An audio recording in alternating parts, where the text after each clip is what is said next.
Que la gracia de nuestro amado Señor y Salvador Jesucristo esté sobre cada uno de ustedes en este maravilloso día que el Señor nos da para su gloria, honra y alabanza. Este es su espacio Mundo Cristiano, órgano oficial de la Iglesia de Dios de la Profecía, ubicada en la calle Espaillat, número 86 en esta ciudad de La Romana. Yo soy el pastor Alvin Carrasco.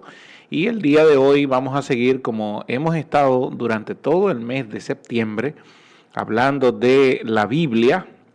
Esto no se detiene, entonces aquí se inicia una miniserie que voy a trabajar todos los jueves sobre la interpretación de la Biblia y las reglas de la interpretación. Entonces el día de hoy yo voy a empezar con las reglas de la interpretación. Antes, déjeme decirle que nosotros tenemos servicios, primero los domingos a las 8 de la mañana, tenemos nuestra escuela bíblica hasta las 10 de la mañana y justamente a las 10 arrancamos nuestros servicios de acción de gracias al Señor, donde alabamos, glorificamos a nuestro Dios y también tenemos la exposición de la palabra del Señor. Los martes tenemos verdades bíblicas. El martes pasado teníamos un tema muy interesante hablando sobre el tribunal de Cristo y el próximo martes vamos a hablar acerca de juicio eterno.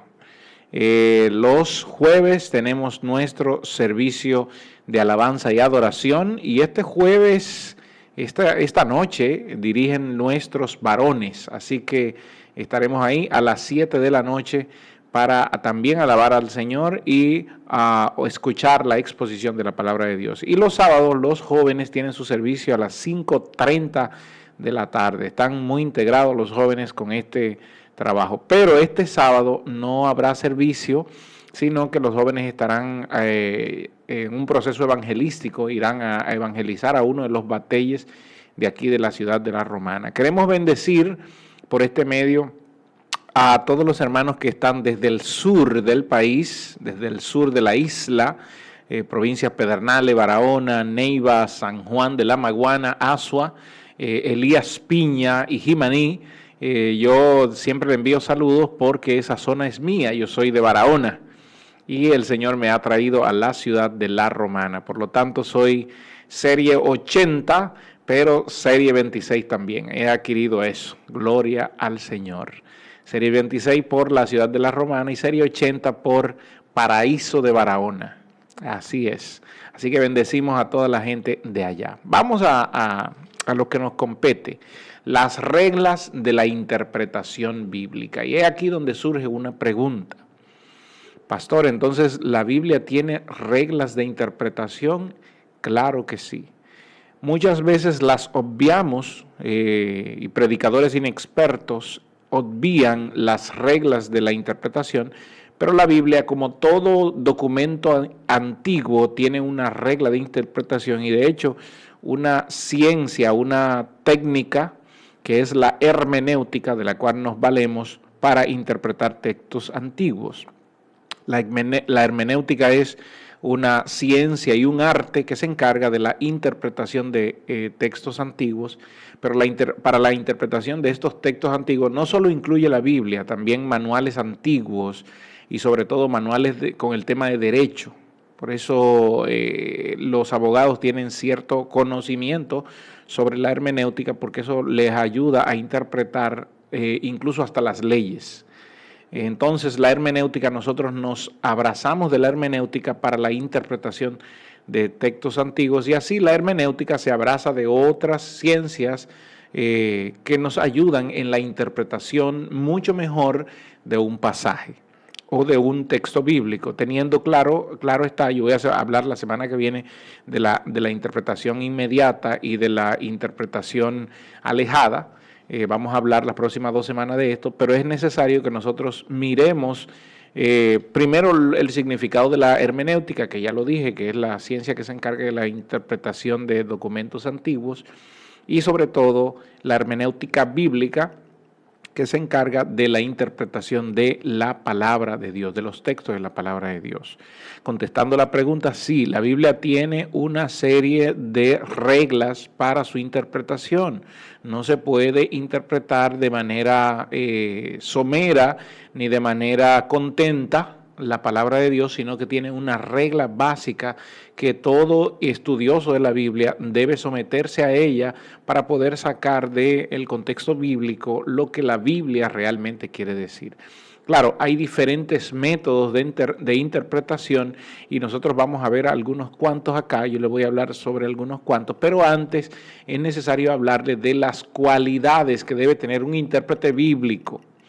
Por eso la Biblia no es para que todo el mundo la interprete, sino que los intérpretes bíblicos necesitan algunas cualidades, y de hecho son 7 buenas cualidades que es necesario tomar en cuenta al momento de estudiar la Biblia. Un punto aquí, leer la Biblia no es lo mismo que estudiar la Biblia. Leer la Biblia para apoyar un punto no es lo mismo que hacer un estudio plausible de la palabra de Dios, un estudio profundo de la palabra de Dios. Entonces, quien se internaliza en un estudio profundo de la palabra de Dios necesita tener algunas características como intérprete de la Biblia para ser reconocido como tal. ¿Cuáles son estas 7 características que debe tener un intérprete de la Biblia? Primero, convicción. ¿Convicción de qué? Convicción de que la Biblia es la palabra de Dios. Una persona que entre al estudio de la Biblia y no esté convencido totalmente de que la Biblia es la palabra de Dios, entonces no hará una interpretación correcta de los textos. Convicción de que la Biblia es la palabra de Dios, convicción de que la Biblia es la verdad. Esas 2 partes de la convicción. La Biblia es la palabra de Dios y la Biblia es la verdad. Y entonces eso me da paso a la segunda cualidad. La segunda cualidad es que esa persona debe amar la verdad. ¿Por qué? Porque va a introducirse en un libro que es la verdad. Jesús lo dijo, tu palabra es verdad. Tu palabra es la verdad. Entonces, esa persona debe introducirse a amar esa verdad, sabiendo que incluso esa verdad va a afectar algunos entendimientos incorrectos o erróneos que yo tengo de lo que he escuchado o de lo que he vivido. La Biblia es la que nos corrige, por lo tanto, al primero que tiene que corregir la palabra de Dios es al propio intérprete. Porque no es tan fácil. La tercera cualidad es que ese intérprete que se introduce en el estudio de la palabra de Dios debe tener mucha humildad, tanto como lo tenía el apóstol Pablo. Recuerden que una de las características de Pablo era que tendía hacia el orgullo. Sin embargo, en todo ese proceso aprendió a ser humilde. Y la Biblia nos dice que Jesús también aprendió humildad. Entonces, una de las características principales de un intérprete no es mostrar que sabe mucho la palabra de Dios, sino con humildad, sabiendo que los demás, los de su alrededor, los de su congregación, no han entrado en el proceso de estudio de la palabra de Dios que ya sí tú entraste. Por lo tanto, tienes que dotarte aquí de mucha humildad para poder escuchar la voz de los demás y no es no corregirlo, sí, corregirlo, pero corregirlo con toda paciencia y humildad, ¿ok? La cuarta característica es discernimiento saludable, prudente y sobrio. Que la palabra de Dios, a medida que vamos estudiándola, no nos emborrache de orgullo, sino que nosotros seamos prudentes y sobrios y que podamos ir discerniendo cada punto de la Escritura de manera saludable. ¿Para qué? Para beneficio nuestro y también para beneficio de las personas que vamos a enseñarle la palabra de Dios. Cuando alguien se internaliza en el interpretar la palabra de Dios, no lo hace para sí mismo, sino lo hace para ayudar su propia congregación o para ayudar a hermanos que necesitan ayuda. De eso se trata, de eso se trata. El otro punto, la otra cualidad es paciencia. Tienes que esperar con paciencia. ¿Y qué suelo decir en cuanto a esto? No trates de volar antes de correr. no trates de correr antes de gatear, porque esto se hace paso a paso. Nosotros los que tenemos años estudiando la palabra de Dios, yo por mi parte tengo más de 25 años estudiando la palabra de Dios, voy con paciencia con esto, porque esto no es, entré al estudio de la palabra de Dios y ya mañana soy un experto teólogo. No se trata de eso. Eso no es lo que se busca, sino que las verdades de Dios sustituyan mi pensamiento y que la verdad esté por encima de todas las cosas. Por eso una de las cualidades es amar esa verdad. Entonces, la sexta característica, la sexta cualidad del intérprete debe ser que sea una persona constante en la oración, que debe orar. Cada vez que voy a la Escritura debo orar, y cada vez que termino de leer la Escritura debo orar. ¿Por qué? Porque se trata de un trabajo del Espíritu Santo realizado en mi vida. El Espíritu Santo es que me guía a la verdad y esa verdad debo hacerla partícipe, y eso se hace a través de la oración y de aceptar lo que Dios está haciendo. Y por último, la séptima cualidad es ser una persona de buen testimonio, y que de hecho esas verdades vaya cambiando el testimonio del intérprete. Entonces hablamos de 7 cualidades. Número 1, convicción. Número 2, amar la verdad. Número 3, humildad. Número 4, discernimiento saludable, prudente y sobrio. Número 5, paciencia. Número 6, constancia en la oración. Y número 7, buen testimonio. Ahora bien, la interpretación también tiene que ver con los diferentes métodos de interpretación. Hay por lo menos 6 métodos diferentes de interpretación. Yo solo lo voy a tocar a vuelos de pájaro para que podamos entrar en algunos puntos básicos, algunas reglas básicas de interpretación. Está el método literalista o letrista. Es este método que usan muchos intérpretes para atribuirle a cada letra o a cada palabra de la Escritura una interpretación particular. Por ejemplo, en el hebreo usted sabe que no existen vocales, sino consonantes. Entonces los que usan mucho el método literalista o letrista se van a cada letra buscando el significado de cada letra. Por eso se llama así el método. Está el método alegórico, que lo que busca es encontrar en todo término de la Escritura, en todo pasaje de la Escritura, un significado simbólico. Eso es lo que busca el método alegórico, buscar un significado simbólico. Ante todo buscamos un significado simbólico. También he oído muchos predicadores. Yo sé que usted, mientras está escuchando esto, está pensando en algunos predicadores de su iglesia, que algunos usan el método letrista, algunos usan el método alegórico buscando un significado, y al final de los métodos voy a decir cuál es la ventaja y la desventaja de todo esto.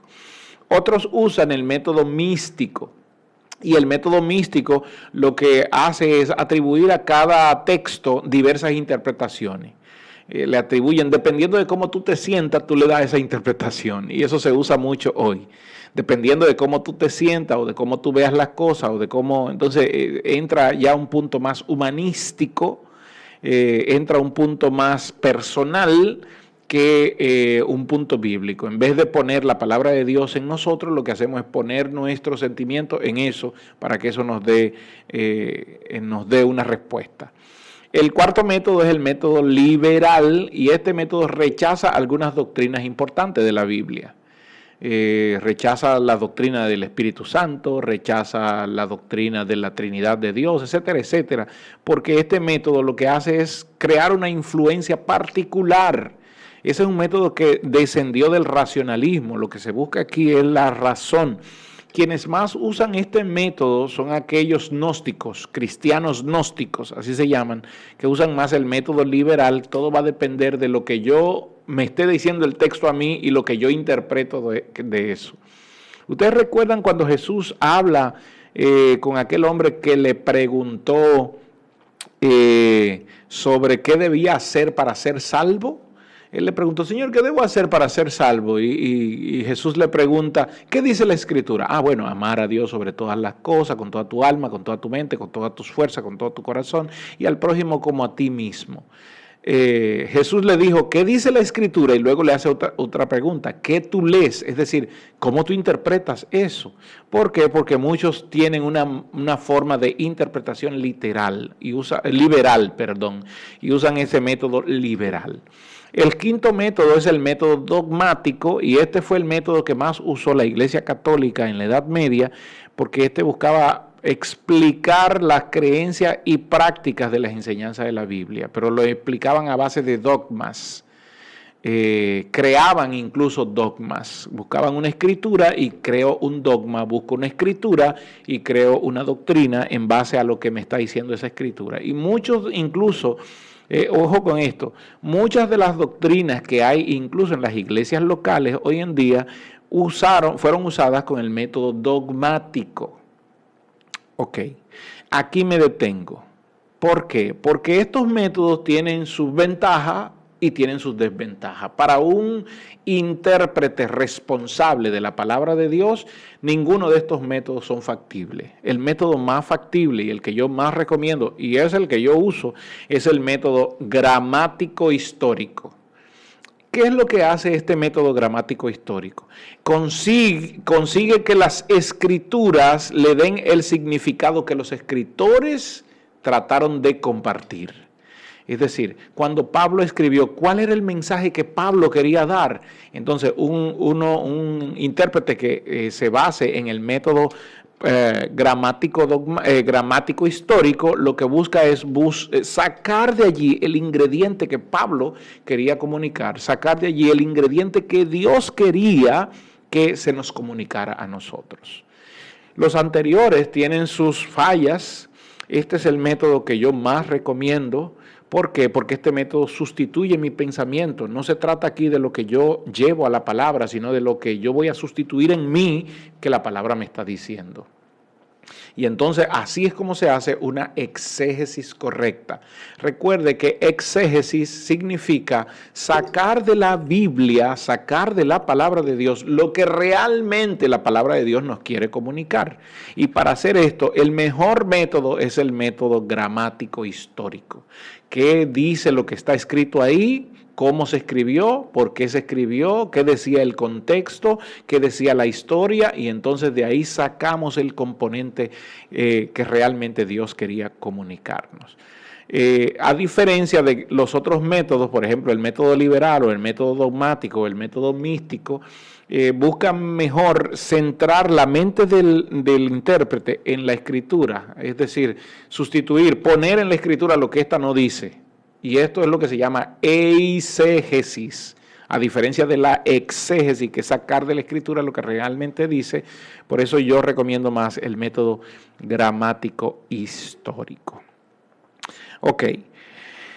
Uno de los libros que yo más recomiendo al momento de estudiar la hermenéutica, porque los próximos sábados vamos a hablar sobre hermenéutica bíblica, y la interpretación contextual, etcétera, etcétera. Los libros que yo más recomiendo es el libro que se llama La Hermenéutica, escrito por M.S. Terry, y también Hermenéutica Bíblica, el arte de interpretar correctamente los textos bíblicos. Este es escrito por Jorge Ortiz.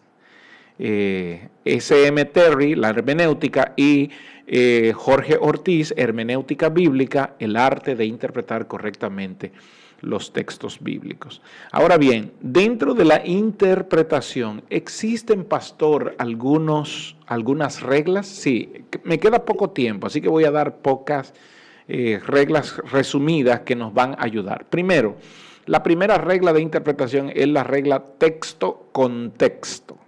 ¿Qué es lo que quiere decir esa regla? Que antes de interpretar un versículo de la Biblia es necesario que nosotros tengamos el contexto en el que se escribió esa cita, en el contexto en el que se escribió ese versículo. Si nosotros solamente tratamos de interpretar el versículo sin tomar en cuenta el contexto, entonces estaremos haciendo una mala interpretación de la Escritura y no seremos catalogados como buenos intérpretes, sino como intérpretes maleados de la Escritura, porque estamos poniendo en la Escritura nuestra mente y no lo que realmente quiere decir. Más adelante yo voy a hablar, en el próximo sábado creo, voy a hablar acerca de qué significa esto de texto-contexto y qué significa un contexto inmediato y un contexto lejano. Entonces es importante entender eso. ¿Cuál es el contexto de un versículo? Son los versos anteriores y los versos posteriores, pero también pueden ser los capítulos anteriores y los capítulos posteriores, pero también puede ser el libro realmente. Es decir, yo no puedo interpretar una escritura dentro del libro de Colosenses, por ejemplo, sin entender cuál es el objetivo por el cual se escribe Colosenses y cuál es el tema principal que el apóstol Pablo, cuando le da la carta de Colosas a Epafras, que era el pastor, le está diciendo por qué se la da. Entonces, todo ese contexto histórico, ese contexto literal, ese contexto que está alrededor de lo que está pasando, es necesario tomarlo para poder hacer una interpretación correcta del texto. Otra regla de interpretación es la regla de las palabras. Las palabras deben ser interpretadas, así dice la regla, deben ser interpretadas dentro del conjunto de palabras que envuelve el texto. Es decir, muchas veces se usará una palabra porque es necesario. Nosotros solemos hacer eso, los latinoamericanos.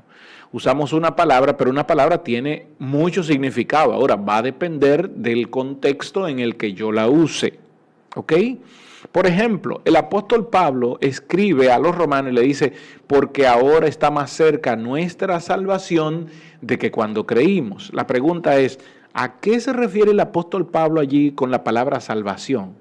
Pues la verdad es que no se refiere a salvación de ser salvo. Pablo está refiriéndose al objeto de nuestra salvación, a Jesucristo. Lo que Pablo está diciendo, ahora, en el tiempo que estamos viviendo, Cristo está más cerca de que cuando creímos. Su venida, se refiere a su venida, está más cerca de cuando creímos. Por eso las palabras no deben ser aisladas del contexto, y eso es lo que trata de resumir la regla. No se aísla la palabra del contexto de palabras que envuelve ese texto, sino que la palabra debe ser interpretada de acuerdo a el contexto en el que está envuelto. Otra regla es el grupo de frases culturales que se usan, lo que nosotros llamamos como frases idiomáticas. ¿Por qué? Porque la Biblia también está llena de frases idiomáticas que deben ser expresadas según la cultura, y para eso se debe tener un conocimiento general de la literatura, de la cultura del momento. ¿Qué se habla? ¿Qué quiere decir esa frase? El apóstol Pablo, escribiéndole a los Corintios, por ejemplo, usa varias frases idiomáticas del momento. Por ejemplo, todo me es lícito, pero no todo me conviene. Ese todo me es lícito era una frase idiomática que era muy usada en Corinto y era una de las formas que ellos, la forma en la que ellos expresaban que ellos eran dueños de su vida y que podían hacer todo lo que les diera la gana, sobre todo en una ciudad tan perdida y tan corrupta como Corintio. Entonces Pablo está usando esa frase idiomática dentro de un contexto para dar una explicación lógica de lo que se está haciendo. Es importante dentro de la hermenéutica saber el tipo de libro, y eso lo estudia la hermenéutica, el tipo de libro, si es un evangelio, si es un libro histórico, si es una carta o si es un libro profético, dependiendo del libro que sea, la interpretación será diferente dependiendo del libro que se toque y dependiendo también del punto que se trate allí, del objetivo a tratarse allí. Mira, no tenemos más tiempo, pero lo que quiero comunicar es que así como lo hemos visto, el tiempo no nos ha dado y por eso vamos a avanzar la próxima semana. Lo que queremos dejar en la mesa bien claro es que la Biblia tiene sus reglas de interpretación y un intérprete saludable, serio, responsable de la palabra, lo primero que hará es aliarse de estos métodos de interpretación, de estas reglas de interpretación, para hacer uso correcto de la palabra de Dios y al momento de predicar el mensaje, al momento de dar el mensaje, poder dar el mensaje correcto como Dios lo mandó a dar. Que la gracia del Señor sea sobre usted. Dios le bendiga. Nos vemos el próximo jueves.